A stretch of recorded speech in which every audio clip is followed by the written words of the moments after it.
माता की मित्रों, जैसा कि आप सबको पता है, हम लोग नक्षत्रों के शुभ और अशुभ नक्षत्रों की ही चर्चा कर रहे हैं कि दिनचर्या में हम लोग इसको कैसे शामिल करें और कैसे अशुभ प्रभावों से मुक्ति प्राप्त कर सके।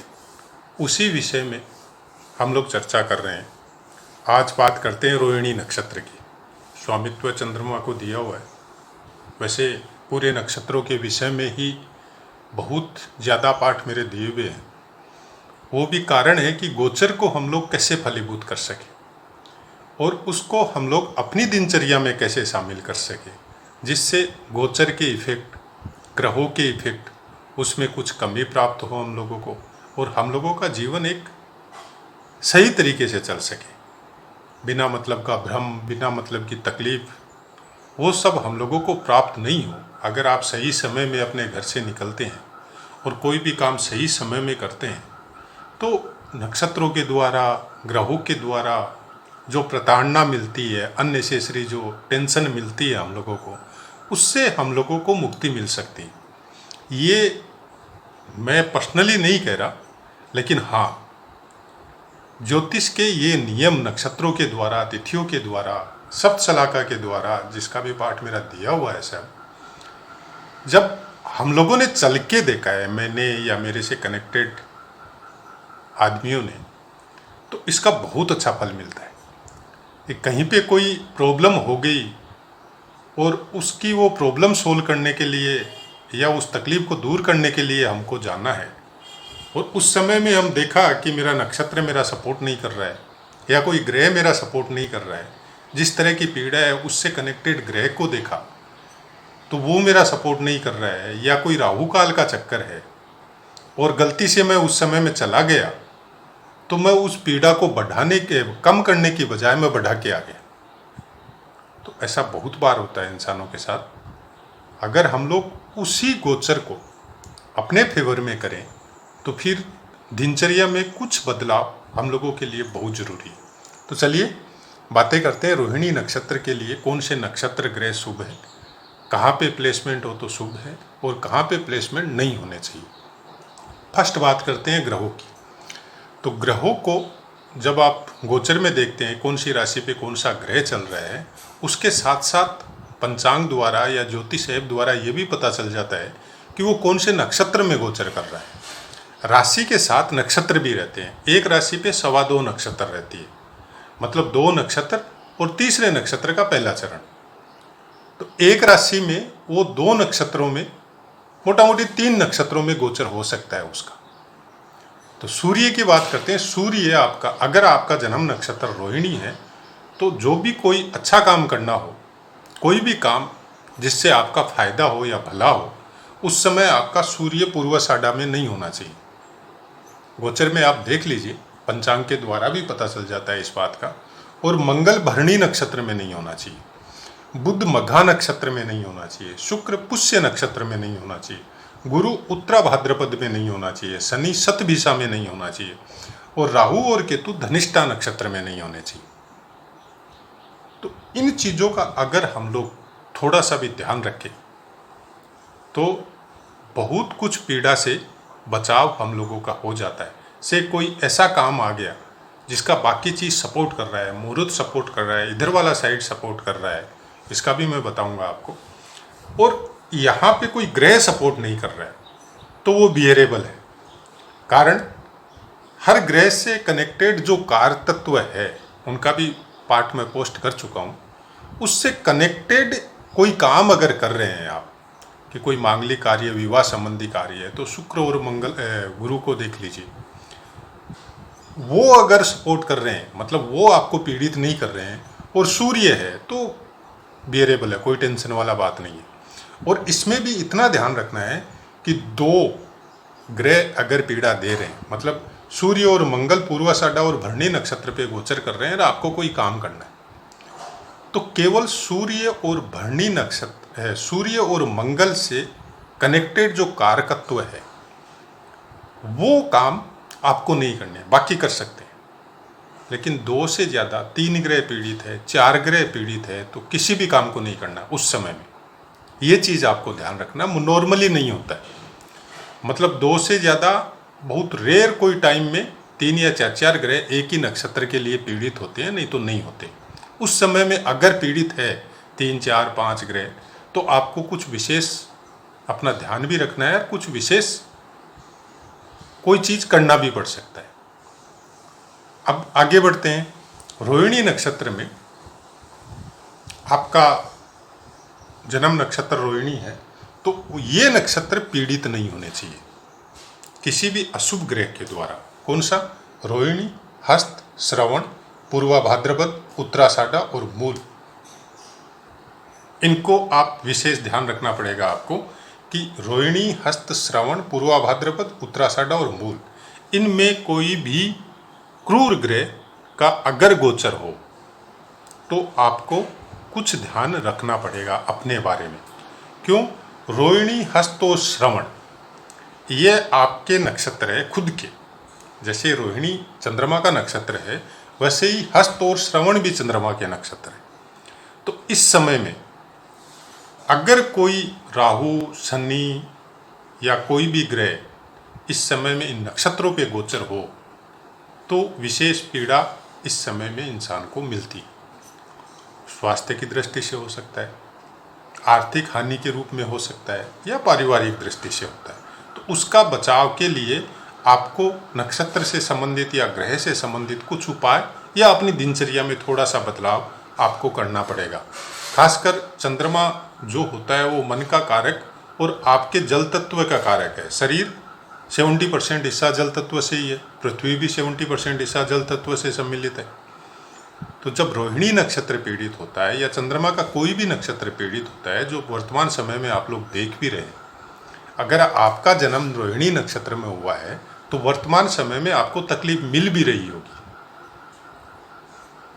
तो उससे बचाव क्या है? बचाव के लिए आपको स्वास्थ्य की दृष्टि से उत्तम कार्य या उससे संबंधित काम करने पड़ेंगे। आप योगाभ्यास करो, ध्यान करो, और खासकर ध्यान में भी आप स्वर का ध्यान जरूर करो। मतलब प्राणायाम, जैसे इस नाक से सांस लिया, दूसरे नाक से छोड़ा, और फिर उसी से लिया और फिर दूसरे से छोड़ा, तो वैसा प्राणायाम आपको जरूर करना चाहिए। प्लस शिव मंदिर में जाके जो राशियों के समय में भी मैंने उपाय बताए थे सबके लिए समान, अभी वो आपको घी का लेपन शिवलिंग पे या घी चढ़ाना वहाँ पे शुद्ध देसी घी बहुत ज़रूरी होता है।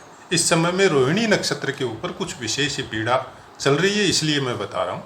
बाकी आपको ग्रह के हिसाब से देख लेना है कि कौन सा ग्रह आपके कौन से नक्षत्र में आने से रोहिणी नक्षत्र पीड़ित होता है। उसके अलावा ये 6 नक्षत्र पीड़ित नहीं होने चाहिए एक साथ। 99% एक साथ नहीं होते हैं, बहुत रेयर कंडीशन में एक साथ 6 के 6 नक्षत्र पीड़ित होते हैं। लेकिन 2 से ज़्यादा भी अगर पीड़ित है तो तकलीफ देते हैं। जो प्रेजेंट समय में चल रहे वो भी तकलीफ देते हैं। वो आपको ही नहीं, पूरी सृष्टि को ही तकलीफ दे रहे हैं, क्योंकि रोहिणी नक्षत्र का प्रभाव आम सब जीवों पे पड़ता है। सब जीव कनेक्टेड है रोहिणी नक्षत्र से, चंद्रमा से।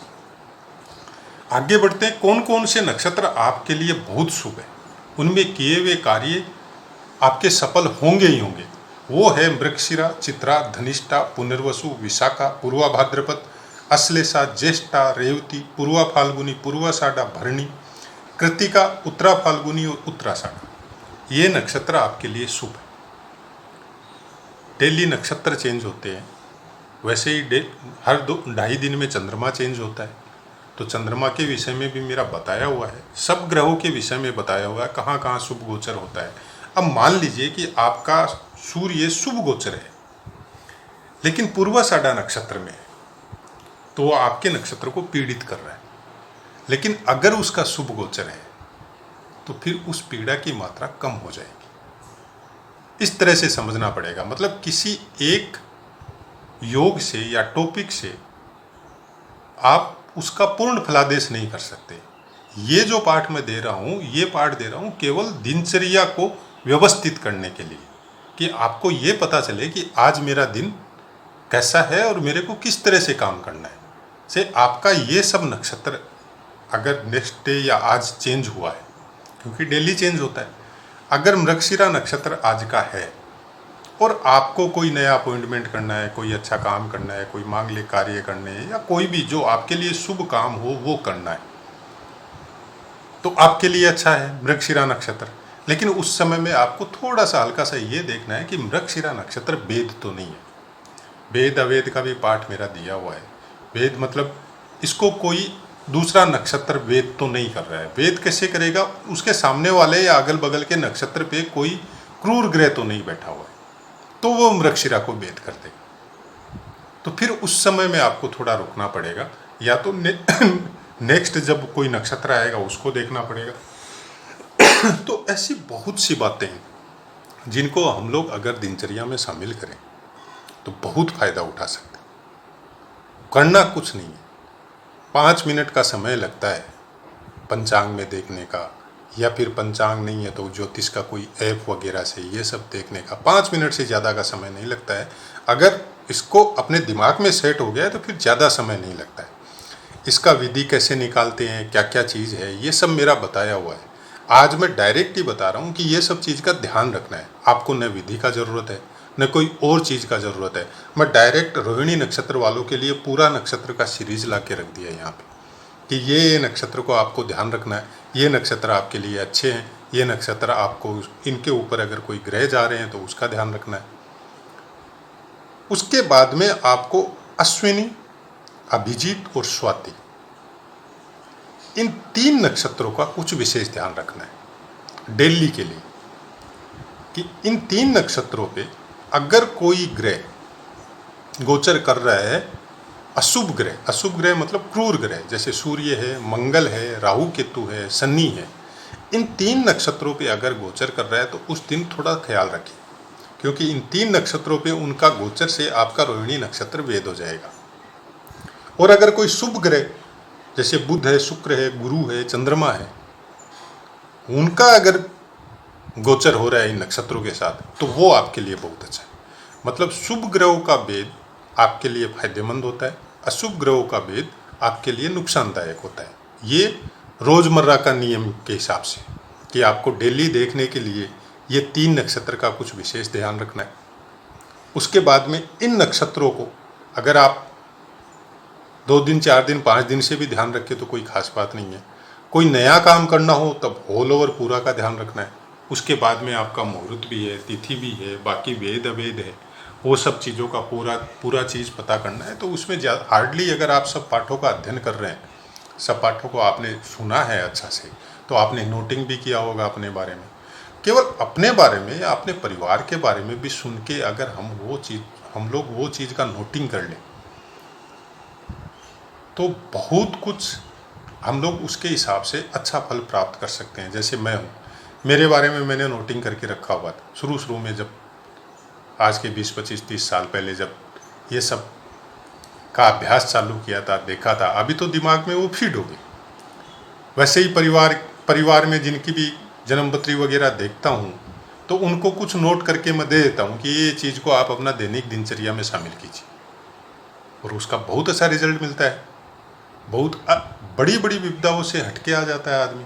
ऐसा मैंने देखा है कि वो अच्छे समय में निकला था और उसके साथ बहुत कुछ गलत हो सकता था, ऐसा जगह में गया था, लेकिन वो आराम से सेफली निकल के आ गया वहाँ से। तो अब माने नहीं माने ये आपके ऊपर है, क्योंकि ज्योतिषीय उपाय और ज्योतिषीय नियमों के अनुसार अपना दिनचर्या इसको अगर बनाते हैं तो बहुत अच्छा फल हम लोगों को मिलता है। उसका अगर आप नहीं मानते मत मानिए, लेकिन एक खुद प्रिडिक्ट कीजिए अपने बारे में, उन पाठों का अध्ययन करके वो डेट निकालिए जिस समय आपके साथ बहुत कुछ गलत हुआ था। रिसेंटली कोई ऐसा डेट आपको मिल जाएगा 2-4 महीना, साल भर में, कि उस समय में उस दिन मेरे साथ ऐसा हुआ था। फिर जो पाठ मेरे दिए हुए उसके हिसाब से वो नक्षत्र वगैरह वो सब निकाल के प्रिडिक्ट कीजिए खुद के ऊपर। आपको जन्मपत्री का अध्ययन करना नहीं आता है, प्रिडिक्ट करना नहीं आता, कोई प्रॉब्लम नहीं है। केवल नक्षत्रों के हिसाब से उस दिन को प्रिडिक्ट कीजिए कि वो दिन आपके लिए कैसा था। आप खुद मानने लग जाएंगे,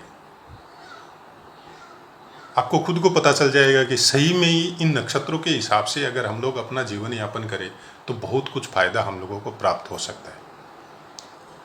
नक्षत्रों के विषय में चाहे चैनल हो चाहे पुस्तकें हो बहुत कम बताया गया है।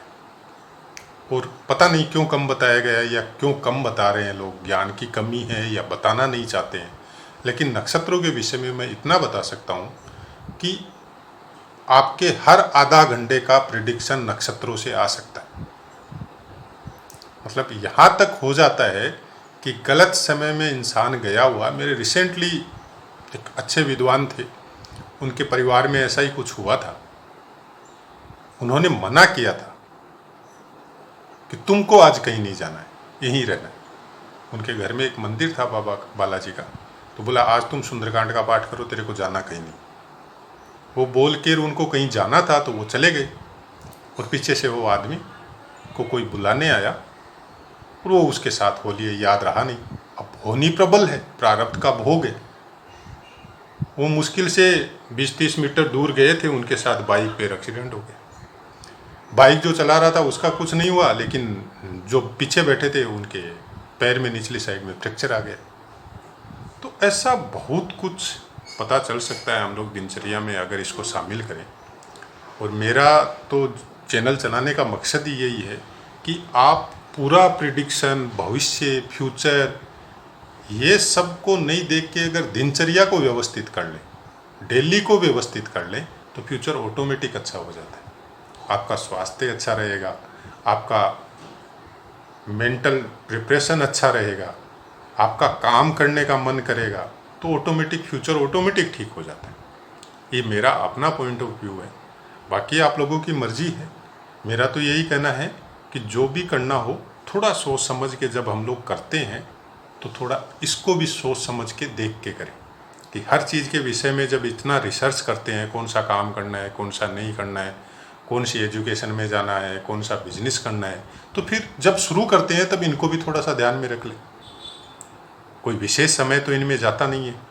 और ज्योतिष के विषय में कुछ ज़्यादा तो नहीं, लेकिन नॉर्मल नॉलेज परिवार में कम से कम एक सदस्य को होना चाहिए। उससे क्या होता है, एक सदस्य को भी अगर परिवार में नॉलेज है, से मेरे को अगर है, तो मेरे परिवार में जितने भी सदस्य हैं उनकी दिनचर्या को मैं व्यवस्थित कर सकता हूँ। आज नहीं कल, कल नहीं परसों, अगर कोई बच्चा मान भी नहीं रहा है तो वो मानेगा। फिर संगति का असर तो आता ही है ना। परिवार के 5 सदस्य मान रहे, एक नहीं मानेगा तो वो भी मान जाएगा धीरे धीरे। जब उसके साथ कुछ उल्टा पुल्टा होगा तो अपने आप ही मानेगा। तो ऐसा ही कुछ होता है ज्योतिष का नियम, और नियम के हिसाब से दिनचर्या को व्यवस्थित करना, और उसके द्वारा हम लोगों को सुख फल की प्राप्ति होना। जय माता की मित्रों, आशा है पाठ आपको पसंद आया होगा। वर्तमान समय में जो पीड़ा चल रही है उसके लिए माता रानी से यही दुआ है, आप सब स्वस्थ रहे, मेंटली स्ट्रोंग रहे, और अपने मन में हमेशा पॉजिटिव विचार रखें। अब अपनी वाणी को विराम देते हुए आपसे आज्ञा लेता हूँ। जय माता।